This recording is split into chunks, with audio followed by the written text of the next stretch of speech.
Is post position one a curse at the Kentucky Derby? Find out at the end.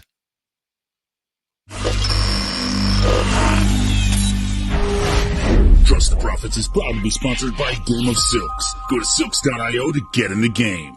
Real ownership, real races, real rewards. Trust the Profits is the formula here. We're going to be talking about post position one because it's that time of year. 2 weeks until the Kentucky Derby, less than 2 weeks. And you know that as soon as they start doing the draws, people are going to be talking about post one. You don't want post one is a curse. And it is my duty here, Trust the Profits, and looking at the data from 2000 on up to identify whether that is fact or fiction. There's all sorts of things going around, people saying you can't draw post one. Why is that? No one's won there since 1986. I mean, do the math on that. 1986, that's almost 40 years ago. Ferdinand was the last one to win from post position one. Um, but what does that mean? Why is there a curse there? Is there, a Scooby Doo ghost behind it? No. The idea is that post one, the horse close to the rail, is under attack from all the other horses, all 19 trying to squeeze in at the rail and get as close as they can to it for a distance advantage. You would think that the one horse would have his advantage because he doesn't have to travel all that way across. Now, like the 19 and the 20 horses, but there's a pressure, a physical pressure between the rail and all these other horses, making it a bit uncomfortable on that one horse to get a proper start. A lot of bumping. Um, Recently, Known Agenda, 6-1 morning line, which is third ranked in morning line during his year, fourth overall in post time ranking, finished ninth overall. So if you take a look at the Kentucky Derby and you think that, in the perfect world, a horse that is as a post time ranking of number one maybe goes off at 3-1 or whatever, that horse would finish first in a perfect situation. Known Agenda in this case was dropping back 5 positions from where the public thought that the horse should finish. So that is just one example. And it is my duty, as I said, to take a look at the data and see whether this holds water or not. I'm going to present to you an argument. I'm sure plenty of you in the comments are going to refute me one way or the other, but this is just my argument here on whether post position one is indeed the curse that the public says it is. So let's take a look at this. Finishes based on post since 2001. So you can see along the x-axis there, I have the post, right, of all the starters since 2000. Uh, Third place finishes are in yellow, second place finishes are in red, and first place finishes are in blue. So what do you notice right away? I'll post position one in all this time, post position one. So here's where a lot of people are grappling onto. Position one has finished in the money once since 2000. That's right. Looking at Lee finished second to Always Dream in 2017, and that's the only time post position one, a horse at post position one, I'm saying that a lot, has hit the board. What else do we notice here? Let's take a look at some other trends. The two highest bars here, 5 and 8. That is your highest in the money finish. 8 times for each of those 5 and 8 position have finished in the money since 2000. So those are good odds right there. If you're digging into post position and want to find a trend there, Mage won last year from post position 8 recently. And also, if you want to take a look at overall winners, just look at the blue bars. Blue bars trailing across the bottom there. 4 winners at 5, 4 at 8, and also 4 at 15. How about that? Five post winners out of, sorry, fifth post winners, Always Dreaming, War Emblem, California Chrome, and Funny Side. In the 15th position, you got Fusiaki Pegasus, Authentic, American Pharaoh, and Orb. And eighth post position winners, Barbaro, Mage, Medina Spirit, and Mind That Bird. Obviously, an asterisk next to Medina Spirit. Um, take out of that what you will, right? So, right out of the gates, it is looking like post position one is indeed the curse that we're all setting it up to be. Look at all those other high bars out there. But what did we talk about before? What did we talk about with Known Agenda, right? Um, all these horses, it's not even field. They're not all evenly ranked here. Some horses go into the Kentucky Derby with the perception of being better than others. So let's take that into consideration, shall we? So finishes based on post since 2000. And what I'm putting up here, I took all those positions down that you saw, all those finishes, first, second, and third. I just created one solid blue bar out of it. So it's the same chart. The blue part is the same as what we saw previously. Now, I added a red line on here. What does this red line mean? This is the number of top three ranked post time favorites. So first, second, and third for each year and where their post was. What does this show you right away? All right. So of course we're all looking at post one. Only one in the money finish for post one since 2000, but only one horse went in at post time being ranked in the top three. And yeah, maybe you could say that this is a consequence of the curse itself, that people are looking at that post position, bending the horse down. Okay, we'll take a look at that as well. Um, but that's also telling me that in the distribution of horses in the Kentucky Derby, as they're drawing them out, the best horses are not getting post position one, right? The best horses are falling into, well, it looks like 14 and 15 are actually getting a lot of the best horses out there. As you can see, there's this huge ramp up there. It looks like 8 in 14 and 10 in 15 since 2000, top three post time horses. Um, yeah. And so the other thing that is interesting to look at here too is um, positions where it is more advantageous to be, right? So we talked about 5 and 8. You can throw two in there as well. Anytime you see that blue bar being significantly above the red line. So let's look at post two, post five, post eight. Um, that's showing that at post time, horses going in are not ranked in the top three, but more in that position are finishing in the top three. So, for example, post two, three horses were in the top three since 2000, but six have finished in the money, one, two, or three. And you could say similar things about 5 and 8. Five, there's an increase of two. Eight, there's an increase of four. Also, interesting things to note. Yeah, so one horse drew first position and was top three.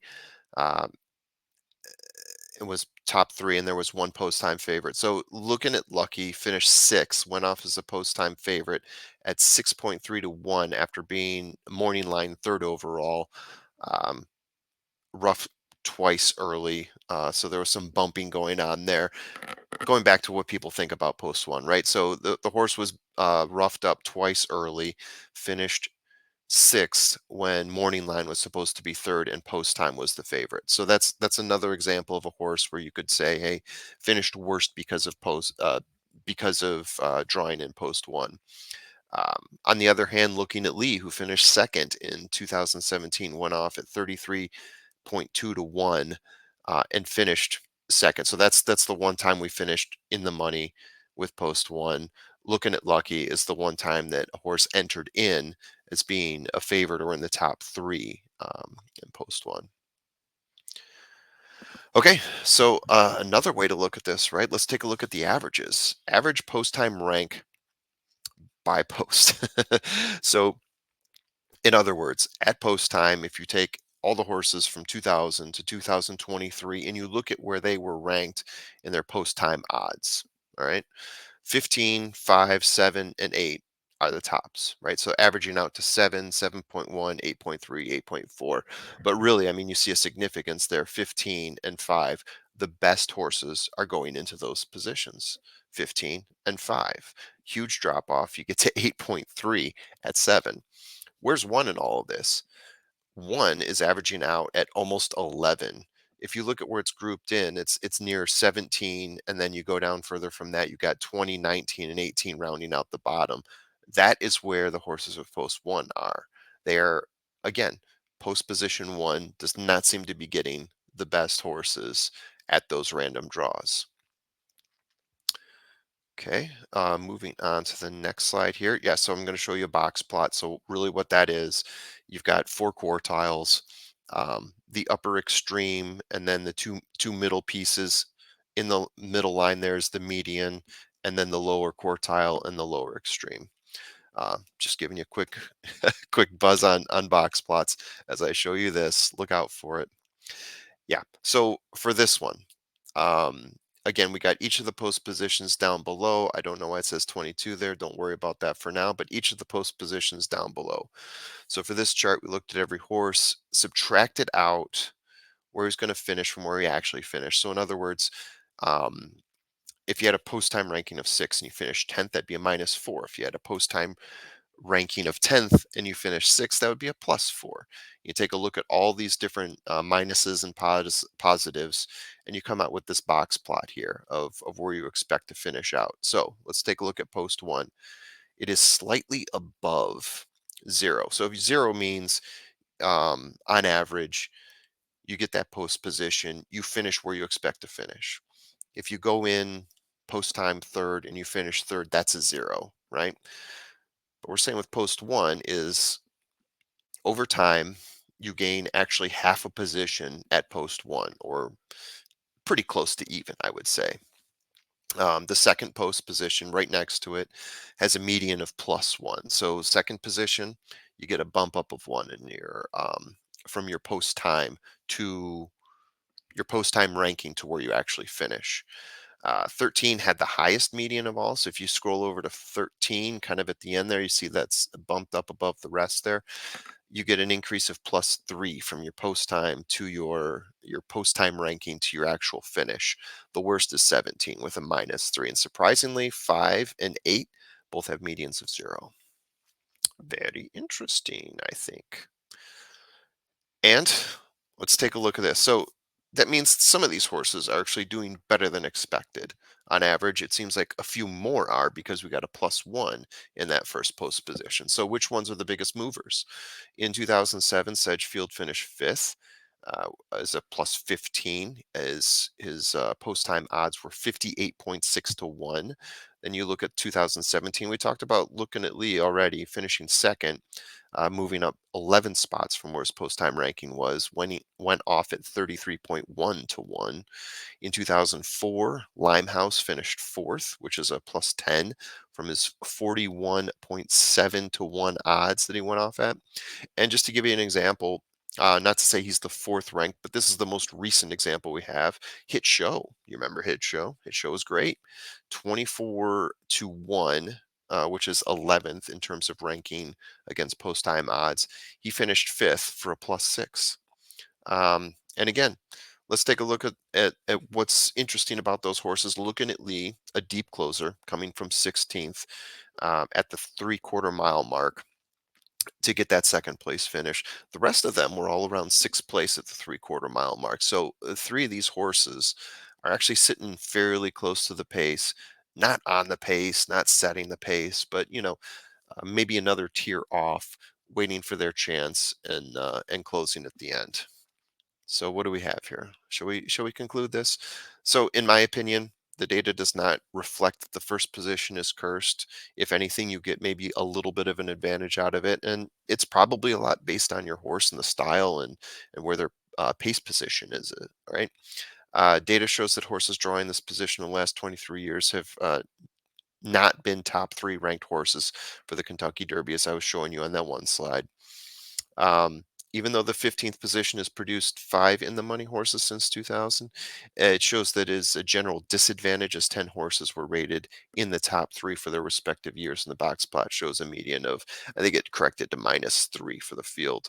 Second position, yeah, fifth, eighth, and second post positions all have high output in terms of in the money finishers, and a bunch of them actually have a bump up in terms of where you finish from um, your odds at post time to where you expected to finish. Uh, Lack of clustering is a concern here. Yeah, if we go back, it is also interesting to note on the box plot here. If you look from 15, 16, 17, you all see these little lines here. That shows that those averages are down. So it does show there's a disadvantage to those later posts, as one would expect.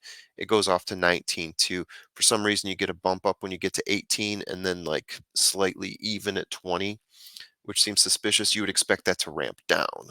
But what I'm talking about in terms of clustering is 2, 5, and 8 are not close to each other at all. You would expect to see something like 7, 8, 9, or 3, 4, 5 would be a cluster where you would get this bump up if there was an actual reason behind all of this. But it does seem like it jumps around a little bit. So that's what I have for you guys. Again, let's talk about it in the comments. I'm sure plenty of you will disagree with me. I'm sure plenty of you will say that post one is impossible to win at. I would say it's not. I would say that at least the data doesn't prove that it is not. The data tells me that we just haven't put the right horses in post one. We haven't put the best horses in post one. We're putting uh, middle of the pack to back of the pack horses at post one more often than not. And because of that, we're just not seeing the output that we want to. So I hope you guys. I thought it was interesting. I thought it was interesting too. Yeah. And hit me up in the comments. Have a good night.